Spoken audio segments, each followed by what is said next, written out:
Le cas de Guillaume Soro, l'ancien patron de l'Assemblée nationale, a été évoqué lors de rencontres au sommet entre les présidents Alassane Ouattara, Laurent Gbagbo et Henri Konan Bédié.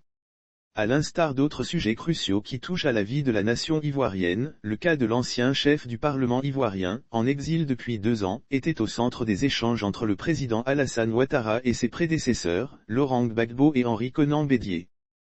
Soro, Bédié et Gbagbo plient l'échine selon Jeune Afrique qui livre les coulisses de cette rencontre. Les 2 anciens chefs d'État se sont enfin décidés de laisser la justice faire son travail.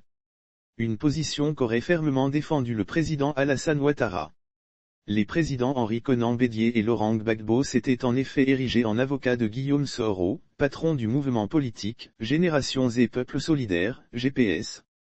Le patron du PPACI avait, d'ailleurs publiquement, plaidé le cas de son ancien bourreau dès son retour de La Haye, en juillet 2021.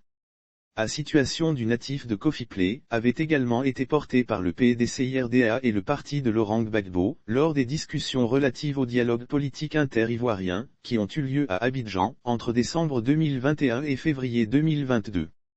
Mais Alassane Ouattara a toujours fermement répondu que c'est à la justice ivoirienne de décider du sort de son ex-filleul. L'affaire concernant Guillaume Soro, condamné à la prison à perpétuité pour complot et atteinte à l'autorité de l'État dure depuis plus de 2 ans. L'affaire concernant Guillaume Soro, condamné à la prison à perpétuité pour complot et atteinte à l'autorité de l'État dure depuis plus de 2 ans. L'ancien chef de file de la rébellion des Forces Nouvelles contraint à l'exil est traqué par la justice ivoirienne, qui a d'ailleurs lancé un mandat d'arrêt international contre lui.